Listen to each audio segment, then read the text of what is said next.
Hello friends, good morning. Welcome back to my channel Shovanish world. সকাল সকাল ব্লগটা শুরু করতে পারিনি, জাস্ট স্কুল থেকে আসার পর ব্লগটা শুরু করলাম। তো তার আগে আপনাদের সাথে একটু কাগজ ফুলের গাছটা শেয়ার করছি। বেশ ভালোভাবে ফুল হয়েছে আর তার সাথে বড্ড ভালো লাগছে দেখতে। চারিদিকটা বেশ ফুলে ফুলে ভরে উঠেছে, তাই গাছটার সৌন্দর্য যেন দ্বিগুণ বেড়ে গেছে। আর তার সাথে রয়েছে কচি কচি পাতা। কি সুন্দর লাগছে না গাছটা। এই গাছটা আগের বছর বৃষ্টির সময় যখন ঝড়ে ভেঙে গেছিল, তো মনটা বড্ড খারাপ হয়ে গেছিল তখন। তারপর ধীরে ধীরে গাছটি বড় হয় আর এভাবে সুন্দর করে ফুল ফুটতে থাকে। সুন্দর সুন্দর ফুল দেখে সকালটা যেন আনন্দে ভরে ওঠে। যাই হোক, এখন বাজে বেলা 12টা 20 মতো। এখন একটু বুট কলাই নিতে এলাম। আজকে তো সোমবার, আমাদের এখানে হাট পড়ে একটা। তো এই হাটে এনেছে বাবা এই বুট কলাইগুলো, কাঁচা বুট। এগুলো ছাড়িয়ে ছাড়িয়ে খেতে হয়, এই সময়টাই পাওয়া যায়। সিজনের সব জিনিসই খাওয়ার চেষ্টা করি, তো সেজন্য বুট কলাইটাও খাচ্ছি।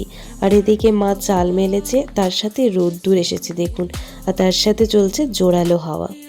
এই যে সুন্দর সুন্দর যে কলাইগুলো রয়েছে, দানা ছোট্ট ছোট্ট, এগুলো ছালটা ছাড়িয়ে নিতে হয়। সেটা দাঁতে করেও ছাড়াতে পারেন, হাতে করেও ছাড়াতে পারেন। আমরা যখন ছোট ছিলাম, বিকেলবেলা যখন খেলতে বেরোতাম, এই দুডাল করে বুট কলাই নিয়ে দৌড়ে চলে যেতাম খেলতে। সেখানে ওই দাঁতের সাহায্য নিয়ে বুট কলাইগুলো কাটতাম আর খেতাম, আর তার সাথে খেলাধুলোও হতো। বড্ড ভালো ছিল কিন্তু সেই রঙিন দিনগুলো, বলুন। আজও সেই দিনগুলোর কথা বড্ড মনে পড়ে।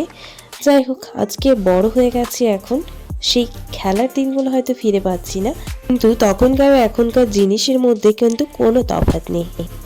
2000 years later. যাই হোক, অনেকটা সময় পরেই ফিরে এলাম। বুট কলাই খেতে খেতেই বাবা চলে এলো। বাজে এখন 2টো মতো।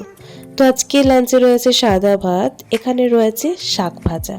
সুন্দর করে শাক ভেজেছে, বেশ লঙ্কা জিরে ফোড়ন দিয়ে।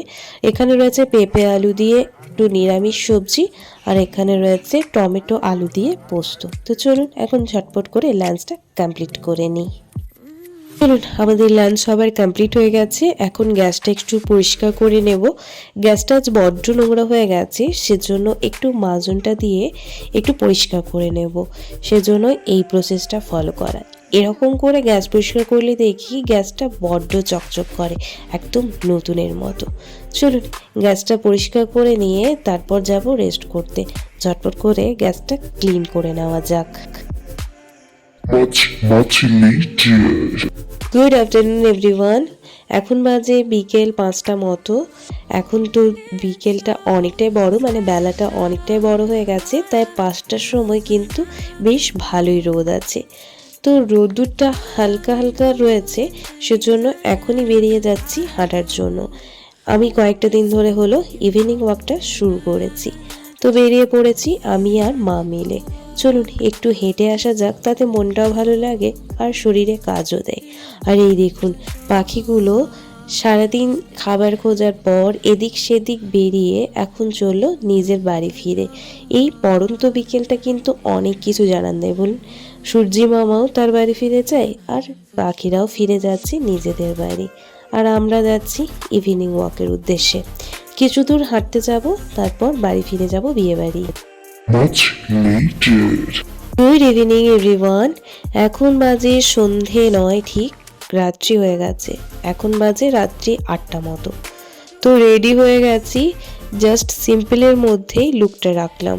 খুব একটা হেভি মেকআপ আমি করিনি, জাস্ট একটু ফাউন্ডেশন আর ফেস পাউডার দিয়েই মেকআপটা কমপ্লিট করেছি। চলুন এখন একটু বিয়েবাড়ি থেকে আসা যাক। তো চলে এসেছি বিয়েবাড়ি। আসার পরে ফুচকা পাকোড়া যা যা স্টার্টারে ছিল সব খেয়ে নিয়ে টেস্ট করে ফেলেছি। এখন চলে এসেছি চা খাওয়ার জন্য।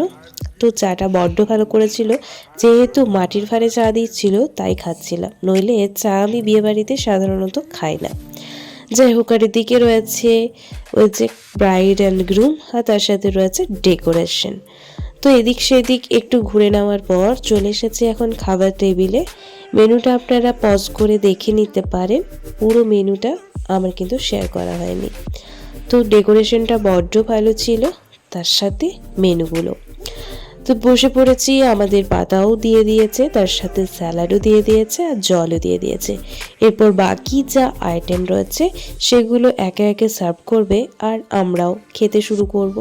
আচ্ছা, তো আমরা একে একে সব আইটেম খাওয়া শেষ করে একটা কুলপি নিয়ে বাড়ি ফিরলাম। শুভরাত্রি।